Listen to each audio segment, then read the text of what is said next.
दोस्तों नमस्कार। आज के लेसन 23 में हम तीन मॉडल वर्ब्स के साथ हैव का प्रयोग और उसके बाद वर्ब के थर्ड फॉर्म का प्रयोग सीखेंगे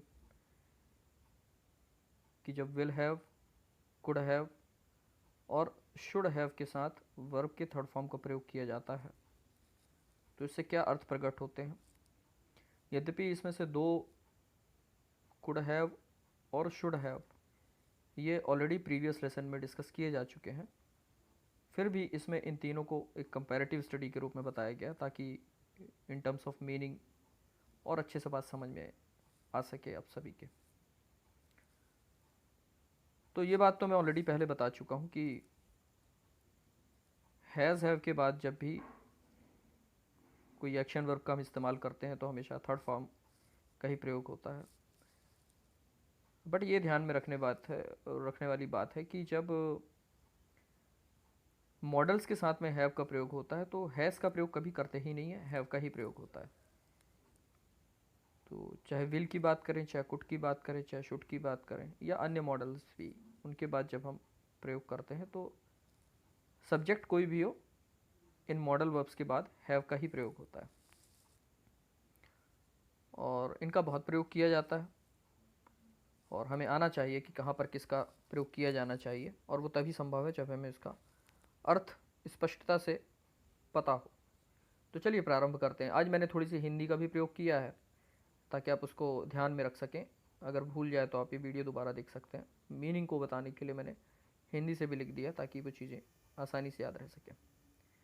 पहला एग्जाम्पल आप देख सकते हैं, we will have learn basic sentences of English by next month.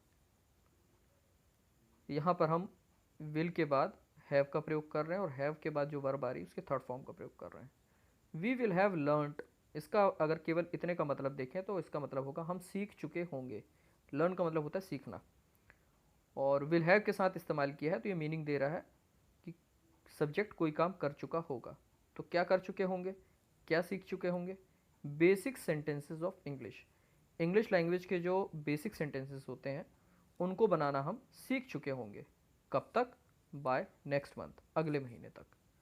तो जब कभी भी हमको ये बताना होता है कि कोई व्यक्ति भविष्य में आने वाले एक पर्टिकुलर समय तक कोई एक पर्टिकुलर काम कर चुका होगा या कर चुकी होगी, तो वहाँ पर हम will have plus verb third का इस्तेमाल करते हैं। वही चीज़ हिंदी में आपको ब्रैकेट में दी गई है, कोई कार्य कर चुके होंगे। मतलब यहाँ पर जो फर्स्ट पार्ट आपको ग्रीन कलर से हाईलाइट किया है उसी की मीनिंग क्या निकल रही है उसको मैंने लास्ट में ब्रैकेट में डाल दिया है उसी कलर से। तो will have plus verb third का मतलब होगा कि सब्जेक्ट कोई काम कर चुका होगा। इसमें एक बात और ध्यान रखने वाली बात है कि इस वाले सेंटेंस में पर्टिकुलरली लास्ट में कोई ना कोई आपने पीरियड जरूर दिया होगा, जैसे इसमें बाय नेक्स्ट मंथ। तो इस तरीके का एक एडवर्ब ऑफ टाइम जरूर यूज होगा उसमें कि कब तक कर चुका होगा, उसके बारे में कुछ हमको हिंट करना होगा।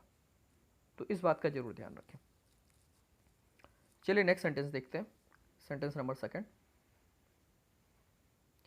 We could have learned English even before. अब कुड हैव के बाद अगर वर्ब थर्ड का यूज होगा तो क्या मीनिंग निकलेगी?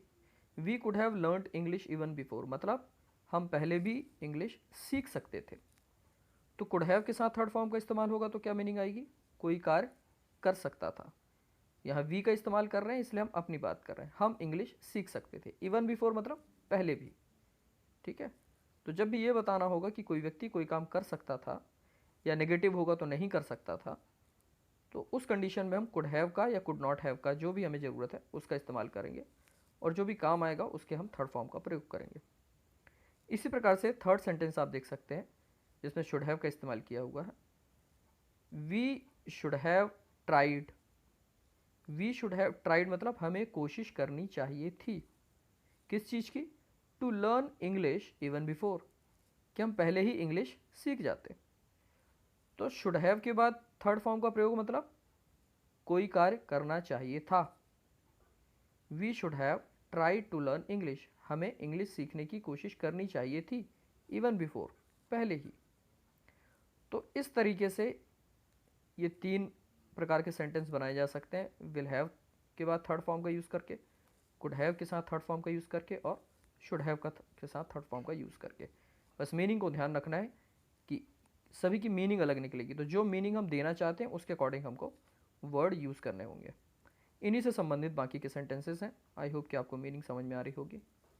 दे could not have defeated us, वो हमें नहीं हरा सकते थे। If we had played smartly, अगर हमने थोड़ी होशियारी के साथ खेला होता तो कुड नॉट हैव का यूज़ किए मतलब कोई काम कर सकते थे, इससे संबंधित है, और क्योंकि नॉट लगाए हैं तो नेगेटिव मीनिंग आ रही है। They could not have defeated us, वो हमें नहीं हरा सकते थे। इसी प्रकार से फिफ्थ सेंटेंस क्या है, we should not have believed in him. अब शुड हैव की मीनिंग अपन ने देखी, कोई काम करना चाहिए था, इसी का नेगेटिव बना दिया तो क्या हो जाएगी मीनिंग, कोई काम नहीं करना चाहिए था।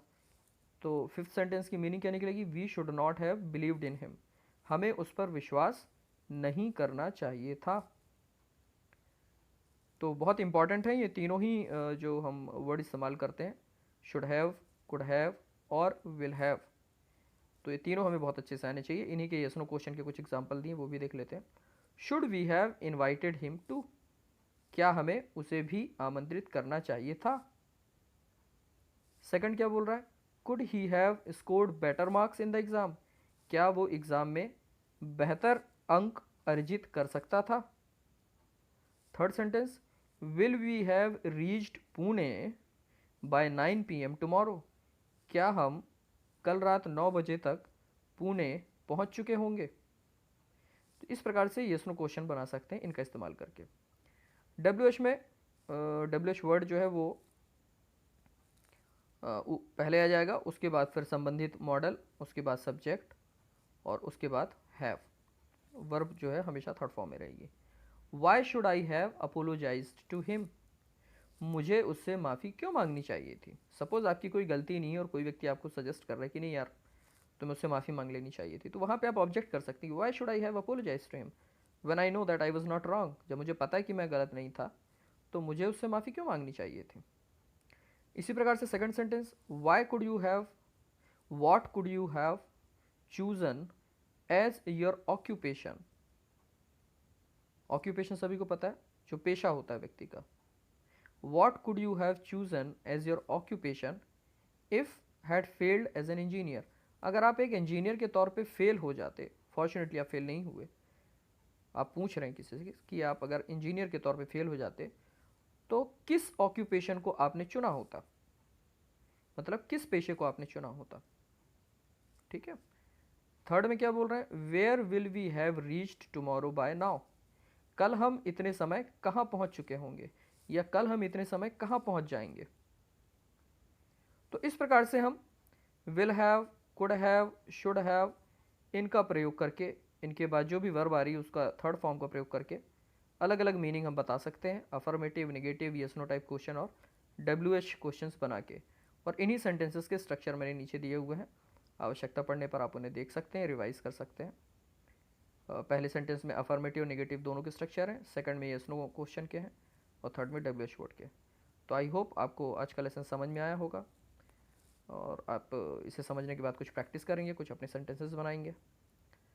और मैं कुछ ही दिनों में जो अभी रिसेंट लेसन्स हमने अटेंड किए उनसे संबंधित एक एक्सरसाइज देने वाला हूँ, तो आई सजेस्ट कि एक बार आप इन सारे लेसन्स को रिवाइज़ कर लें, ताकि उस एक्सरसाइज को जब आप अटेम्प्ट करें तो अच्छे से अच्छी तरीके से आप परफॉर्म कर पाएँ।